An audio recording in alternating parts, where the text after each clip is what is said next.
نحمد الله العظيم نصلي ونسلم على رسوله الكريم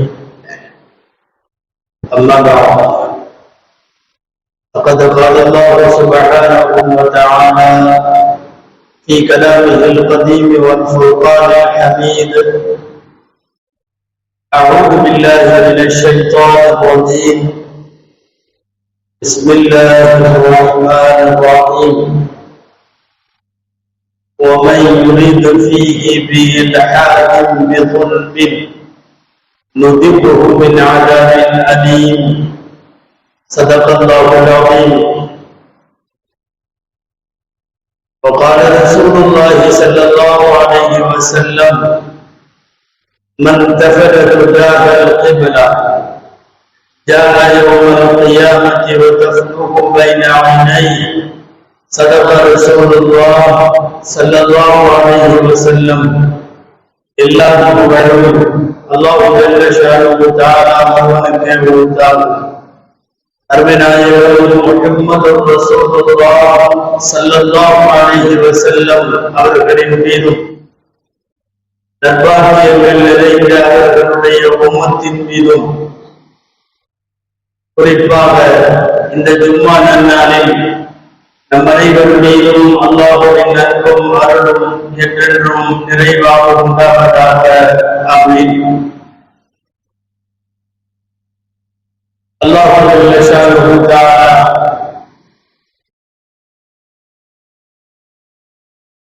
அவன் படைத்திருக்கிற படைப்புகளில் சில இடங்களை, சில காலங்களை, சில நபர்களை அல்லாஹ் கண்ணியப்படுத்தி வைத்திருக்கிறார்.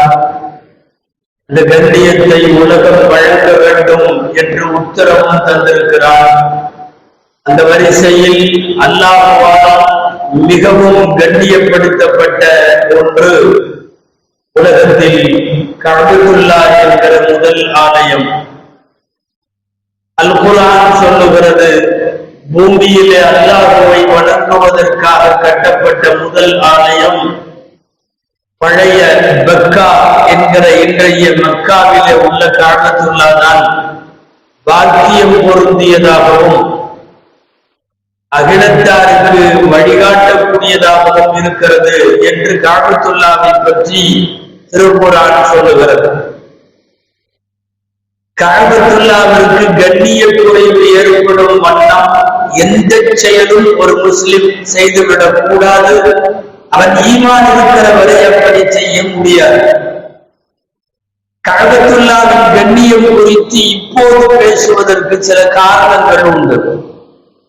பொதுவாக கஅபாவின் கண்ணியம் ஸஹீஹுல் புகாரி நபி ஸல்லல்லாஹு அலைஹி வஸல்லம் உடைய வார்த்தை இப்படி பதிவாக இருக்கிறது, லா தஸ்தக்பிலுல் கிப்லத வலா தஸ்தத்பிருஹா. மனஜலம் கழிக்க அமருகிற போது கூட கிப்லாவின் திசையை முன்னோக்க கூடாது, கிப்லாவின் திசையை பின்னோக்கவும் கூடாது. முன்னோங்கினால் கஅபா, பின்னோங்கினால் அது பைத்துல் முகத்தஸ். எனவே உலகத்தில் உள்ள முஸ்லிம்கள் எல்லாம் தங்கள் கழிவறைகளை தெற்கு வடக்காக அமைத்திருப்பார்களே ஒழிய கிழமேற்காக அமைத்திருக்க மாட்டார்கள். கஅபத்துல்லாஹ்விற்கு நேரடியாக அல்ல, கஅபத்துல்லாஹ் இருப்பது எங்கோ ஒரு மூலையில். ஆனால் அவனவன் ஊரில் அவரவர்கள் கிராமத்திலே கூட அவர்கள் சுயதேவைக்கு அமருகிற போது கஅபாவின் திசையை நோக்கி அமரக்கூடாது. எச்சில் துப்புவன் உள்ளூரிலே துப்பினாலும் மேற்கு பக்கம் துப்பாமல் இருக்கட்டும் என்று நபி ஸல்லல்லாஹு அலைஹி வஸல்லம் அறிவுறுத்துகிறார்கள். அபூதாவுதிலே ஒரு ஹதீஸ் பதிவாக இருக்கிறது, மன் தஃபல துஜாஹல் கிப்லா, கிப்லாவை முன்னோக்கி ஒருவன் காரி தனது எச்சிலை துப்புகிறான், ஜாஅ யௌமல் கியாமத்தி வ தஃப்லுஹு பைன ஐனை, மறுமை நாளில் அவன் ரெண்டு கண்களுக்கு இடையில் முகத்தில் அந்த எச்சிலை சுமந்தவனாக எழுப்பப்படுவான் என்கிறார்கள் பெருமானார் ஸல்லல்லாஹு அலைஹி வஸல்லம். கஅபாவின் கண்ணியம் நாடி நரம்பில், ஊன் உதரத்தில், ஒரு உண்மையான முஃமினுடைய உள்ளத்தில் கஅபாவினுடைய கண்ணியம் மிக அதிகமாக இருக்க வேண்டும். கஅபா இருக்கிற அந்த மக்கா நகரம், அந்த இன்றைய சவுதி, அது புனிதமான மண். அது கஅபாவுடைய பூமி. பெருமானார் ஸல்லல்லாஹு அலைஹி வஸல்லம் பிறந்த பூமி, ஸல்லல்லாஹு அலைஹி வஸல்லம் இன்றளவும் தூங்கி கொண்டிருக்கிற பூமி, 23 வருஷ காலம் வானத்திலே இருந்து வகியை சுமந்த பூமி, சர்வ சாதாரணமாய் பெருமான் ஸல்லல்லாஹு அலைஹி வஸல்லமை சந்திக்க மலக்குகள் உலா வந்த பூமி. அந்த பூமிக்கு இருக்கிற தனிச்சிறப்புகள் நிறைய. உச்சகட்ட சிறப்பாக சொல்லுவதென்றால் அது அர்புல் ஹரமைனி ஷரீஃபை, 2 ஹரம் ஷரீஃபுகளுடைய பூமி. மஸ்ஜிதுல் ஹராம், மஸ்ஜிதுல் நபவி என்கிற 2 பெரும் ஹரம் ஷரீஃபுகளுடைய பூமி. அந்த மஸ்ஜிதுல் ஹராமை குறித்து பேசுகிற குர்ஆன் ஒரு இடத்தில் இந்த வார்த்தையை பயன்படுத்துகிறது.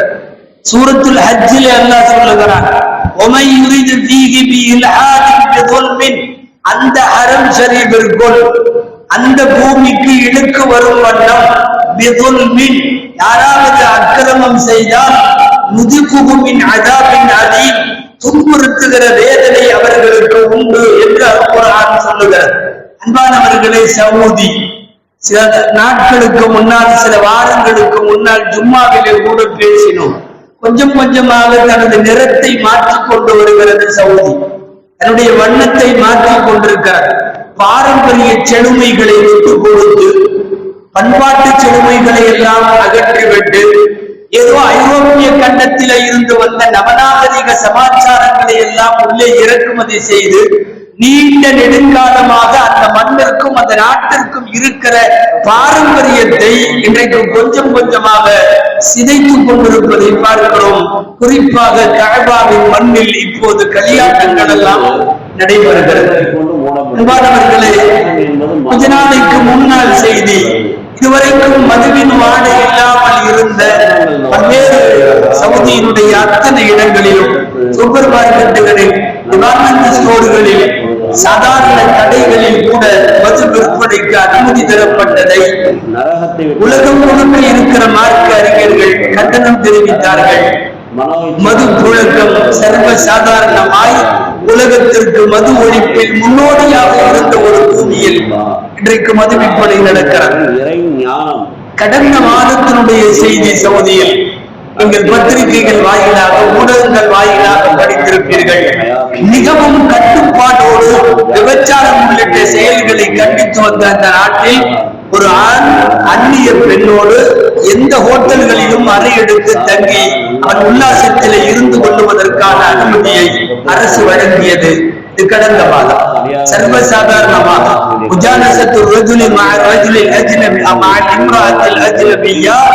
சவுதியினுடைய பத்திரிகைகளில் வந்த செய்தி, சர்வசாதாரணமாய் ஒரு லாட்ஜினுடைய அறையில ஒரு அந்நிய பெண்ணோடு ஒருவன் தங்குவதற்காக இதுவரை இருந்த தடைகள் இப்போது விலக்கிக் கொள்ளப்பட்டு அது அனுமதிக்கப்படுகிறது என்று வந்தது.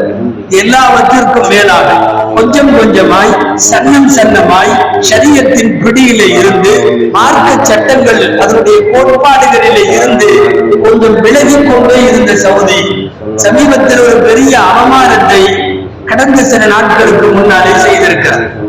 மௌசிமுர் ரியாத் என்று சொல்லி, ரியாத்தில் மௌசிமுர் ரியாத் 2024 2024 ரியாத் கண்காட்சி என்று பெயர் வைக்கப்பட்ட முழுக்க முழுக்க டான்ஸ்கள், ஆடல் பாடல், அரைகுறை ஆடை, மது விருந்து உள்ளிட்ட அத்தனையும் நடைபெறுகிற ஒரு மிகப்பெரிய ஒரு பொழுதுபோக்கு அம்சம்.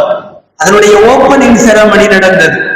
அதனுடைய துவக்க நாள் நிகழ்வு மன்னர் உள்ளிட்டவர்களுடைய எல்லா ஆதரவோடும் முன்னிலையிலும் நடைபெறுகிற அந்த நிகழ்ச்சியில் என்ன செய்தார்கள்? நீங்கள் ஊடகங்களில் பார்த்திருப்பீர்கள். ஒரு மிகப்பெரிய பிரம்மாண்டமான அரங்கில் பல்லாயிரக்கணக்கான பார்வையாளர்கள் அமர்ந்திருக்கிற போது ஸ்கிரீன்ல மிகப்பெரிய அளவில் ஒரு கஅபத்துல்லாவை அப்படியே மாடல் செய்யப்பட்டிருக்கிறது. கஅபாவை போன்றே கருப்பு திரை, கஅபாவினுடைய மேலே நாலா பக்கமும் நாம் தங்கத்தாலான நிறத்தில் திருக்குர்ஆனுடைய வசனங்களை பொறித்து வைத்திருப்பது போன்று அச்சு அசலாக அப்படியே கஅபாவை செய்து அதை கண்ணாடி போன்று ஆக்கிவிட்டார்கள். அதாவது கஅபத்துல்லாவின் திரையிலே போய் பார்த்தால் கண்ணாடி போல தெரியாது, அது கல் கட்டடம். இங்கே இவர்கள் உருவாக்கிய ரியாத், மௌசிமுர் ரியாத் 24 அதனுடைய கண்காட்சியில் உருவாக்கப்பட்ட பிரம்மாண்டமான கஅபா அந்த கஅபாவினுடைய சுவர்கள் கண்ணாடி போல் ஆடுவது பாடுவதெல்லாம் மக்களுக்கு தெரியும். நேரடியாக ஒரு ஸ்கிரீன்ல திரைச்சீலையில பார்ப்பதற்கு பதிலாக கஅபாவுடைய சுவருக்குள் கொண்டு வந்து ஆட்ட நாயகிகளை ஆட வைத்து உலகம் இவ்வளவு அசிங்கமாகவும் செய்வார்களா என்று யோசிக்கிற அளவுக்கு ஒரு வேலையை செய்திருக்கிறார்கள். முழுக்க முழுக்க அரைகுறை ஆடையோடு ஆடுகிற பெண்கள் தூரத்திலிருந்து பார்த்தால் கஅபத்துல்லாஹ்வினுடைய உள்புறத்திலிருந்து ஆடுவது போல தெரியும். அப்படி ஒரு அமைப்பு. ஆடை என்பது அங்கே ஆடியவர்கள் பாடியவர்கள் எப்படி சொல்லுவது என்று வார்த்தைகளில் தெரியவில்லை. 99% நிர்வாணம், ஒரே 1% பெயருக்கு ஒரு ஒட்டு துணி. அது 1% என்று சொல்ல முடியுமான்னு தெரியல. அப்படி ஒரு அம்மன் ஆட்டத்தை கஅபாவை போன்று வடிவமைத்து அதிலே பெண்களை வைத்து ஆட வைத்து மட்டுமல்ல, வரிசையாக பெண்கள் அந்த கஅபாவை சுற்றுகிறார்கள். நாமெல்லாம் அல்லாஹ்வை சுற்றுவதாக நினைத்து தவாஃப் செய்கிற ஒரு கோணம் அப்படியே மாற்றப்பட்டு ஒரு 2 பீஸ்ல எல்லாரும் சுற்றுகிறார்கள். யூரோப்பியன் ஃபேஷன் ஷோ என்று அந்த கண்காட்சியில் நடந்தது. ஃபேஷன் ஷோவிலே கஅபாவை சுற்றி வருகிறார்கள். சுற்றுபவர்கள் எல்லாமே மேலும் கீழுமாய் 2 கைக்குட்டை அளவுக்கு உள்ள துணிகளோடு மட்டும் அவர்கள் கஅபாவை சுற்றி வருகிற ஷோவும் நடந்தது. இதற்காக வேண்டி பாடுவதற்கு இறக்குமதி செய்யப்பட்ட அந்த பாடகி அமெரிக்காவிலே இருந்து முன்னணி பாடகி, அவள் ஆடை இல்லாமலும் ஆடுபவள், அவளை கொண்டு வந்து அரைகுறை அல்ல 99% ஆடை இல்லாமல் அவளை ஆட வைத்தார்கள். மிக மோசமான இந்த நிர்வாண காட்சிகள் எல்லாம் கஅபாவினுடைய சுவற்றில் நாலா பக்கமும் பார்க்கிற எல்லாருக்கும் பிரதிபலிப்பது போன்று ஒரு பிரம்மாண்டமான ஏற்பாடு. எவ்வளவு மோசமான நிலைக்கு அந்த நாடும் அந்த நாட்டின் சூழ்நிலையும் அந்த நாட்டை வழிநடத்துகிற அரசனும் எந்த எல்லைக்கு போயிருக்கிறார்கள் என்பதை உலகம் வருத்தத்தோடு நினைத்து பார்க்கிறார்.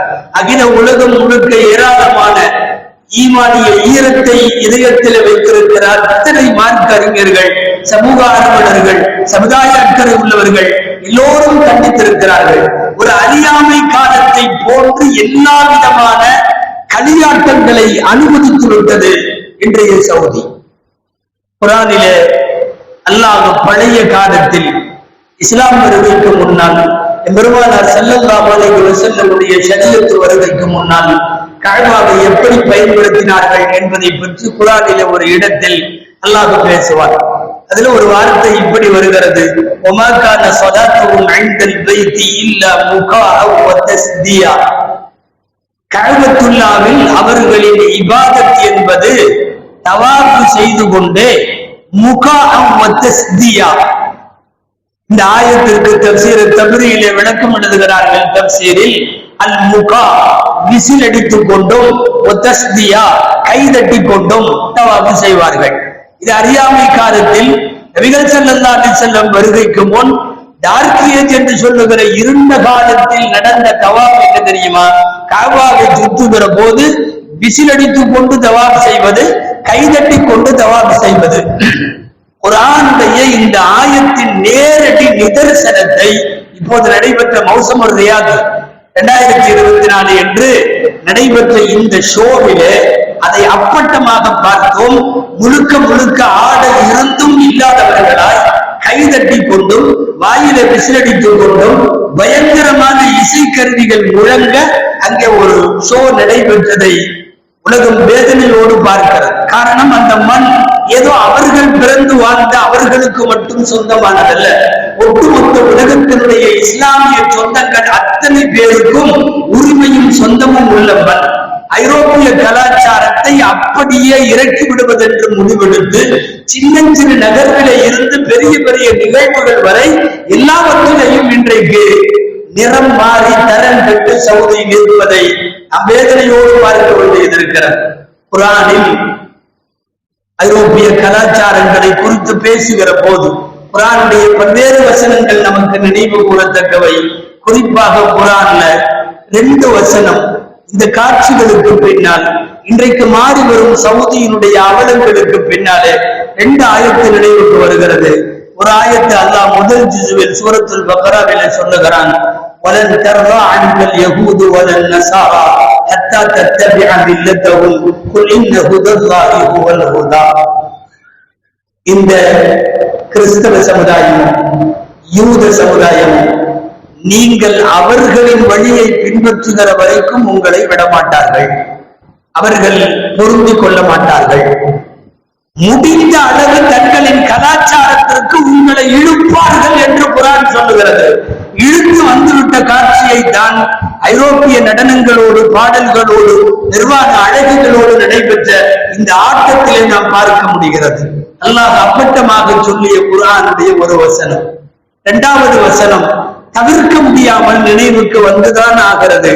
குர்ஆனில் அல்லாஹ் சில ஆட்சியாளர்களை பற்றி பேசுகிறார். ஆட்சியாளர்கள் எப்படி இருப்பார்கள்? சவுதிக்கும் பொருந்தும், உலகத்தின் நிறைய நாடுகளுக்கு பொருந்தும்.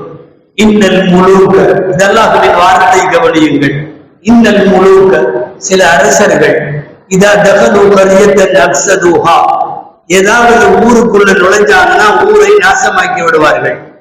வஜஅலு அஇஸ்ஸத அஹ்லிஹா அதில்லதன், அந்த ஊரில் உள்ள கண்ணியமானவர்களையும் கேவலமானவர்களாக மாற்றி விடுவார்கள். மீண்டும் கவனிக்க வேண்டும் அல்லாஹ்வுடைய வார்த்தை. சில அரசர்கள் ஏதாவது நாட்டுக்குள் நுழைந்தால் நாட்டை நாசப்படுத்துவார்கள். கண்ணியமானவர்களையும் கூட கேவலமானவர்களாக மாற்றி விடுவார்கள். அவர்கள் இவ்வாறுதான் செய்கிறார்கள் என்று சொல்லுகிறது அல் குர்ஆன். யாருக்கு பொருந்துதோ இல்லையோ, இந்த சமயத்தில் சவுதியினுடைய இளவரசருக்கு மிக நன்றாக புரியும்.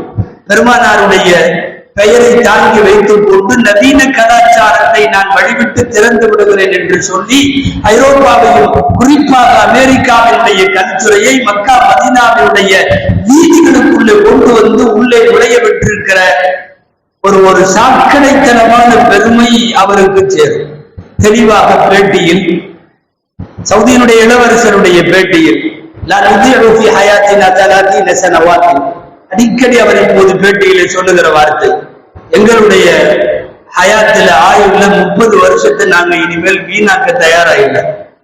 என்னுடைய ஆயுள்ல இன்னொரு 30 வருஷம் இருக்குன்னா ஜாலியா அனுபவிக்கணும், லைஃப் ஒரு என்ஜாய் வேணும். எனக்கு இன்னும் 30 வருஷம், நாங்கள் அதை இழக்க தயாராக இல்லை. பல்வேறு பேட்டிகளில் அவர்களுடைய கருத்து இது. மார்க்க சட்டங்கள், ஷரியத் சட்டங்கள், ஃபத்வாக்கள், மார்க்க தீர்ப்புகள், அதெல்லாம் அந்தந்த காலத்துல உள்ளது. அந்தந்த காலத்துக்கு மட்டும் அது பொருந்தும். இப்போதைக்கு அது பொருந்தி போக வேண்டும் என்கிற அவசியம் கிடையாது, அதை கேட்க வேண்டும் என்கிற அவசியம் கிடையாது என்கிற சூழ்நிலையில் எவ்வளவு தூரம் அது ஒரு நாசமான கலாச்சாரத்திற்கு போகிறது என்று பார்க்கிறோம். அன்பானவர்களே, கியாமத் நாளுடைய பாடத்தில் உலகம் அழிவதை பற்றி பேசுகிற பெருமானார் ஸல்லல்லாஹு அலைஹி வஸல்லம் ஒரு ஹதீஸில் இப்படி சொல்லுவார்கள், இதா புய்யஅத்தில் அமானத்து ஃபந்ததிரி ஸாஅ, அமானிதம் வீணடிக்கப்படுமானால் கியாமத்தை எதிர்பாருங்கள், உலகம் அழிவதை எதிர்பாருங்கள். சஹாபாக்கள் அப்போது கேட்டார்கள், கைஃப இதாஅத்துஹா யா ரசூலல்லாஹ், அல்லாஹ்வின் தூதரே, அமானிதம் வீணாகிறதுன்னா என்ன? அமானிதம் வீணானால் உலகம் அழியும், அப்படின்னா அமானிதம் எப்படி வீணாகும் என்று கேட்கிறார்கள். ஸல்லல்லாஹு அலைஹி வஸல்லம் சொன்ன அழகான பதில், இதா உஸ்ஸிதல் அம்ரு இலா கைரி அஹ்லிஹி ஃபந்ததிரி ஸாஅ, ஒரு பொறுப்பு தகுதி இல்லாதவர்களிடம் ஒப்படைக்கப்படுமானால் கியாமத்தை எதிர்பாருங்கள். தப்பி தவறியோ அங்கே இருக்கிற இளவரசருக்கு இந்த பொறுப்பு தகுதி இல்லாத இடத்தில் ஒப்படைக்கப்பட்டதாகவே தெரிகிறது. இதுல வேடிக்கை என்ன தெரியுமா? அந்த நாட்டில் ஷரியத் சட்டத்தை உரத்து பேச வேண்டிய பல பேர், பேசியவர்கள் சிறைகளிலே இருக்கிறார்கள். பேசிய உலமாக்கள் எல்லாம் சிறைகளில். யார் மௌனிகளாக வேடிக்கை பார்க்கிறார்களோ அவர்கள் எல்லாம் ஆங்காங்கே தங்களின் நாற்காலிகளில் பத்திரமாக இருக்கிறார்கள். பேச வேண்டிய நேரத்தில் பேசாமல் இருக்கிற உலமாக்கள் ஹதீஸ்ல அப்படி ஊமையாக இருப்பது மிக மோசமாக வர்ணிக்கப்பட்டிருக்கிறது. யாராக இருந்தாலும் சத்தியத்தை பேசாமல் மௌனம் காட்டுபவன் ஊமை ஷைத்தான் என்கிறார்கள் நபி ஸல்லல்லாஹு அலைஹி வஸல்லம். நிறைய பேர் பேசவில்லை, பேசிய துணிவு உள்ள ஷரியத் சட்டத்தினுடைய போராளிகள் பல பேர் பேசிவிட்டு சிறைக்கு போய்விட்டார்கள். அதாவது இவர்கள் எந்த நவீன கலாச்சாரத்தையும் இஸ்லாத்திற்கு எதிரான அக்கிரமங்களையும் நிகழ்த்துவார்களாம். பேசாமல் தான் இருக்க வேண்டுமா? ஒருவேளை பேசினால் அவர்கள் உடனடியாக மெம்பரிலே இருந்து இறங்கிய உடனே அவர்கள் கைது செய்யப்படும் சூழ்நிலை உண்டு. இந்த வாரம் வரை கைதுப்படலம் தொடர்ந்திருக்கிறது. ஒரு 4 வருஷமாக தலைமறைவு வாழ்க்கை வாழ்ந்த ரியாத்தினுடைய மிகப்பெரிய இஸ்லாமிய பேரறிஞர், இஸ்லாமிய அழைப்பாளர் அப்துல் ரஹ்மான் அல் அரீஃபி அவர்கள் கடந்த வாரத்தில் கைது செய்யப்பட்டிருக்கிறார்கள். சவுதியில நடைபெற்ற மௌசிமுர் ரியாத் 2024 இந்த ஈவெண்ட் ரொம்ப மோசமானது. இது அல்லாஹ்வுக்கு பதில் சொல்ல வேண்டும், ஆட்சியாளர்களே நீங்கள் என்ன பதில் சொல்வீர்கள் என்று கேட்ட அவர் சிறை கம்பிகளுக்கு பின்னாலே இருக்கிறார். சுமார் 60க்கும் மேற்பட்ட சவுதியினுடைய முக்கியமான உலமாக்கள் அத்தனை பேரும் சிறையில இருக்கிறார். 73 வயதுடைய தத்தூர் சஃபருல் ஹவாலி அவர் கொஞ்சம் கடுமையாக மார்க்கத்தை பேசுபவர்.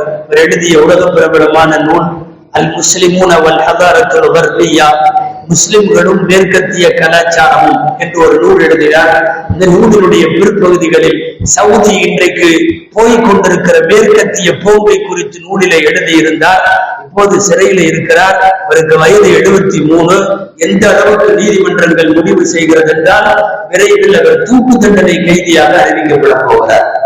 அரசுக்கு எதிராக மக்களை தூண்டி விடுபவர் என்று ஒரு பட்டத்தை கொடுத்து அவரை மரண தண்டனை வரை கொடுப்பதற்கு யோசிக்கிறார்கள். சவுதியினுடைய மூத்த அறிஞர் பெருமக்கள் இவர்கள் உள்ளே இருக்கிறார்கள். டாக்டர் சல்மான் உல் அவுதா என்று சொல்லக்கூடிய மிகப்பெரிய ஆளில் அங்கே இருக்கக்கூடிய பிலாசபி சம்பந்தப்பட்ட இஸ்லாமிய பாடம் நடத்தக்கூடிய மார்க்க அறிஞர் இந்த காட்சிகளுக்கெல்லாம் எதிராக பேசி அவரும் சிறையிலே அடைக்கப்பட்டிருக்கிறார்.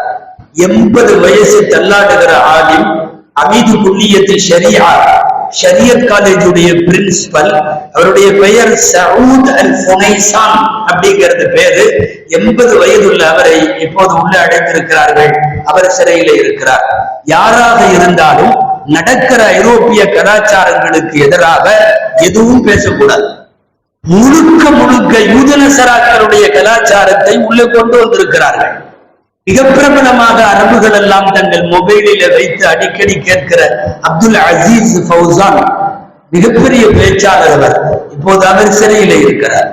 நடைபெறுகிற எந்த நிகழ்வை குறித்தும் ஆடல் பாடல் குறித்தும் குடித்து குமாரம் விடுவதை பற்றியும் யாரும் பேசக்கூடாது. பேசினால் அவர்கள் சிறை. அப்துல் அசீஸ் ஃபௌசான் என்று நாம் சொல்லுகிற இவர் 10 ஆண்டுகளுக்கு என்று தீர்ப்பு கொடுக்கப்பட்டு அடைக்கப்பட்டவர். கடந்த வாரம் மீண்டும் நீதிமன்றத்தில் ஆஜர்படுத்தப்பட்டு 10 வருஷத்தை 30 வருஷமாக அதிகப்படுத்தி அவர் தண்டனை காலத்தை கூட்டி மீண்டும் சிறையிலே அடைத்திருக்கிறார். மொத்தத்தில் முழுக்க இஸ்லாமிய பாதையில இருந்து, கொள்கை கோட்பாட்டுகளில இருந்து தன்னை நழுவிக்கொண்டே போகிற சவுதி கொஞ்சமெல்லாம் அல்ல, முழுக்க தன்னுடைய இஸ்லாமிய அடையாளத்தை தொலைத்து விடுவதற்கு எத்தனிக்கிறது. பல்வேறு இஸ்லாமிய நாடுகளின் அமைச்சர்கள், அதிகாரங்களிலே உள்ளவர்கள் எல்லாம் கண்டித்துக் கொண்டிருக்கிறார்கள். குறிப்பாக கஅபாவை அவமானப்படுத்துகிற ஒரு காட்சியில் அதுல கொண்டு அது போன்ற ஒரு உருவத்தை செய்து அந்த கஅபாவிலே நிர்வாண பெண்களை நடனமான விடுவது என்பதெல்லாம் அந்த மண் அநேகமாக அறியாமை காலத்துல கூட இவ்வளவு மோசமான இசை கருவிகளோடெல்லாம் இது நடைபெற்றுதான் தெரியல. யாராக இருந்தாலும் உள்ளுக்குள்ளே பொறுமை கொண்டுதான் இருப்பார்கள். பேசாத மார்க்க அறிஞர்கள் கண்டனத்திற்குரியவர்கள் என்றாலும் கூட ஹதீஸில் வருகிறது அல்லவா, முடிந்தவரை கையால், முடியாதவர்கள் நாவால், அதிலும் முடியாதவர்கள் உள்ளத்தால். நிச்சயமாக உள்ளத்தால் வெறுக்கிற ஒரு பெரும் கூட்டம் சவுதியில இன்றைக்கும் இருக்கிறார். கிட்டத்தட்ட அங்க இருக்கிற மன்னர் அல்லது இளவரசர் இவர்களுடைய நிலைமையை பார்த்தா பரிதாபமா இருக்கு. ஒரு கட்டத்துல என்னன்னா, ஃபிரௌன் மாதிரி மிகைப்படுத்தி சொல்லுவதாக நினைக்க வேண்டாம். ஊரிலெல்லாம் நான் தான் இறைவன் என்று சொல்ல வைத்து விட்டான் ஃபிரௌன். சொந்த மனைவி விட்ட வேலையாகல. ஃபிரௌனுடைய மனைவி ஆசியா அம்மா சொன்னாங்க, என் கணவர், நீ கடவுள்லாம் கிடையாது, கடவுள் எல்லாம் கிடையாது. ஊரையே கடவுள் என்று சொல்ல வைத்தவனுக்கு வீட்டுல மனைவியை சொல்ல வைக்க முடியல. ஆமா, இங்கேயும் அதுதான் நடந்தது.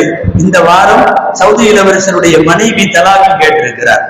அமீரா சாரா அந்த பெண் 4 குழந்தைகளோடு ரியாத்திலே நடைபெற்ற இஸ்லாத்தை கேவலப்படுத்துகிற இந்த நிகழ்ச்சிக்கு பின்னால் நான் இவனோடு வாழ மாட்டேன், இவனிடமிருந்து எனக்கு தலாக் வேண்டும் என்று தான் 4 பிள்ளைகளோடு பிரிவதை கேட்டிருக்கிற அந்த செய்தியை பார்க்கிற போதே பிரவுனும் ஆசியாவும் என்பது போல ஒரு செய்தி நினைவுக்கு வருவதை தவிர்க்க முடியவில்லை. தலாக்கு கேட்டிருக்கிறார் அந்த மனைவி. எக்கச்சக்கமான உலமாக்களை சிறையிலே அடைத்து விட்டு இப்படி காம களியாட்டங்களை எல்லாம் ஊருக்குள்ளே திறந்து விட்டார். ஜசீரா உள்ளிட்ட அத்தனை ஊடகங்களிலும், ஏன் இப்போது சவுதியிலே வைரலாக ஒரு ஆலிம், வயதான ஆலிம் பேசிக்கொண்டே அவர் குமுறி அழுகுவது வைரலாக இருக்கிறது. அதுல ஷேக் நாசிர் உமர் என்பவர் பேசிக்கொண்டே அழுகிற போது சூரா பனு இஸ்ராயீலுடைய ஒரு வசனத்தை சொல்லி, இங்க சவுதி அந்த மாதிரி போயிருமோ என்னமோ அல்லாஹ் சொல்றான் அப்படின்னு சொல்லிட்டு ஒரு ஆயத்து ஓதுறார். இதா அரதுனா நுகுலிக்க கரியத்தன், ஏதாவது ஒரு ஊரை நாம அடிக்கிறதுன்னு முடிவு பண்ணிட்டோம்னா அமர்னா முத்ரஃபிஹா ஃபஸகூபிஹா ஃபஹக்க அலைஹில் கவுல், அந்த ஊர்ல உள்ள சுகபோக விரும்பிகளை நாம் உத்தரவிடுவோம். அவங்க நிறைய விஷமத்தனம் எல்லாம் பண்ண ஆரம்பிப்பாங்க. அந்த ஊரை, அந்த நாட்டை பூண்டோடு அழிப்போம் அப்படின்னு அல்லாஹ் சொல்ற ஆயத்தை சொல்லிக்கொண்டே வந்தவர் கதறி அழுகிற வீடியோ வைரலாகி இருக்கிறது. ஒட்டு மொத்தமாக உலகத்தில் இஸ்லாமியின் தலை குனிந்து நிற்கிற யாரும் தன்னுடைய ஆலயத்தை வைத்து அப்படி அசிங்கப்படுத்த மாட்டார். உலகத்தின் எந்த சமயத்தை சார்ந்தவனும் இப்படிப்பட்ட மோசமான போக்கில் அந்த நாடு போய்கொண்டிருப்பது தொன்மமான இஸ்லாமிய அடையாளங்களை, பாரம்பரியமிக்க இஸ்லாமிய சின்னங்களை எல்லாம் கேலி கூத்தாக்குவது மட்டுமல்ல, கேவலப்படுத்துவது போல இருக்கிறது. கஅபாவின் பூமியில் இப்படிப்பட்ட களியாட்டங்கள் இதுவரும் நாட்களில் தடுக்கப்பட வேண்டும். எங்கும் எதுவும் நம் போன்று ஓரத்திலே இருப்பவர்கள் ஒன்றும் செய்ய முடியாவிட்டாலும் ரப்பிடத்திலே கையேந்த முடியும். அல்லாஹ்விடத்திலே கேட்போம். இஸ்லாத்தினுடைய தொன்மங்களையும் அடையாளங்களையும் யா அல்லாஹ் நீ பாதுகாத்து தருவாயாக. ஹரம் ஷரீஃபையும் அதன் கண்ணியத்தையும், ஹரம் ஷரீஃபின் பூமியையும் மோசமான ஆட்சியாளர்களின் பிடியிலே இருந்து மக்கள் கிளர்ச்சி ஏற்பட செய்து யா அல்லாஹ் அந்த பூமியை பாதுகாத்து